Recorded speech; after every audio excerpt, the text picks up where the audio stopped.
दोस्तों, आज थोड़ा किसान की बात करेंगे हैं। गांव, राज्य, देश, समाज और विश्व की रीढ़ प्राचीन समय से किसान को माना जाता रहा है। हिंदुस्तान अपने आप में कृषि प्रधान कहा जाने वाला देश रहा है। देश के विकास को एक नूतन रूप देने हेतु किसान को ही सबसे अहम भूमिका में माना जाता है।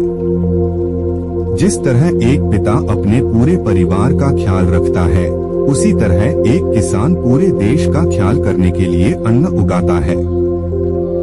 बड़ी अजीब सी बात है, एक किसान कड़ी मेहनत कर रहा है और एक पंखे के नीचे आराम फरमा रहा है। जिन्हें अपने स्वर्ण से मतलब है, उनके लिए किसान या गरीब व्यक्ति एक अलग धर्म का हो जाता है। वो उसे नीचा समझते हैं, लेकिन कमबख्त भूल जाते हैं कि वो जिन्हें नीचा दिखाने की कोशिश कर रहे हैं, वही उनका पालनहार है जो उन्हें अन्न दे रहा है। यदि हम बात करें एक किसान की, तो भारतीय किसान को 2 वक्त का खाना भी ठीक से नसीब नहीं हो पाता।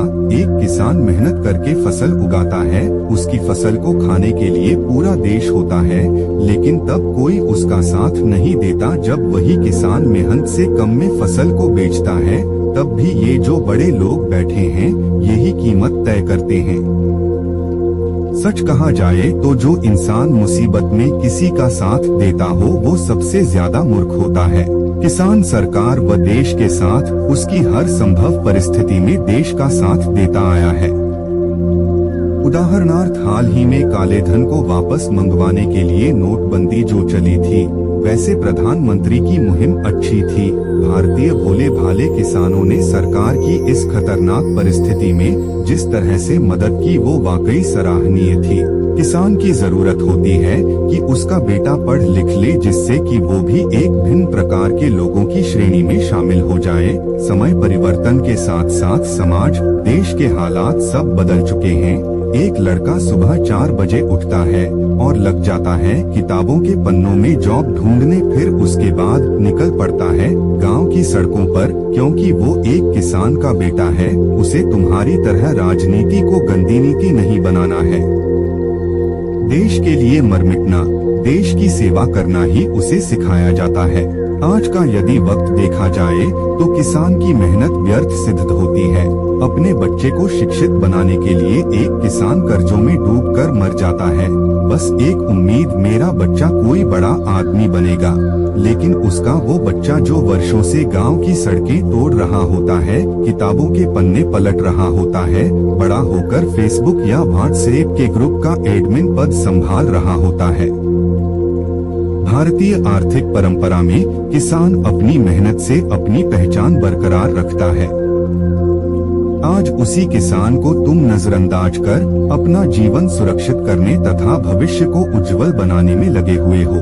किसान और उसके जीवन की ओर या उसके बारे में ना तो कोई सोचता है और न ही कोई ध्यान देता है।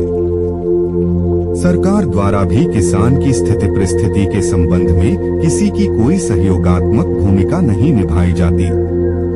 वैसे किसान को प्राकृतिक विषमताओं के चलते कई प्रकार की चुनौतियों का सामना करना पड़ता है। कभी अतिवृष्टि तो कभी अल्पवृष्टि और सूखे की स्थिति तो अब लगता है हमेशा के लिए ही आ गई है। इनसे किसान को अपने परिवार की दैनिक आवश्यकताओं के उपार्जन में खासी मशक्कत करनी पड़ती है। वहीं सरकार उस स्थिति में भी किसान की सहायता करने की अपेक्षा उसके सिर महंगाई जैसे भीषण डायनामाइट का प्रहार कर उसके आत्मघाती बनने में सहायक की भूमिका अदा करती है। यही कारण है कि आज देश के कोने कोने से किसान की आत्महत्या करने संबंधी सूचनाएं समाचार सुनने को मिलते हैं। वो आत्महत्या राजनीति वाले अपने विपक्षी दलों पर थोपते हैं। समाज में पैसे की सबसे ज्यादा इज्जत है, ये आज का वक्त बताता है। लोगों की जुबान कहती है किसान देश की नींव है, कभी किसान की तरफ भी देखो तो सही। क्या आज नोट इतना बड़ा हो गया है जो तुम उसकी समस्याओं को भूल गए? अपने संबंधियों को परेशान करने की बजाय तुम किसान के जेब कुरेद रहे हो। क्या यह ठीक है? जरा सोच कर देखो। वैसे तुम्हारी प्राइवेट संस्था खोलकर किसान को शिक्षा देने लग जाओ, वो भी पैसों में। मुहिम एक काम ये भी करेगी। बैंक वाले तुम्हारे आराम कर रहे हैं, ई मित्र घूस खा रहे हैं, ना जाने कैसी लिंक बना रखी हो, जाने कहां तक हो, किस सीट तक हो, कुछ इंसानियत बाकी रह गई है। यदि है और जो निकलने को बेकाबू हो तो किसान की दुर्दशा पर ध्यान जरूर देना मित्र। जय किसान।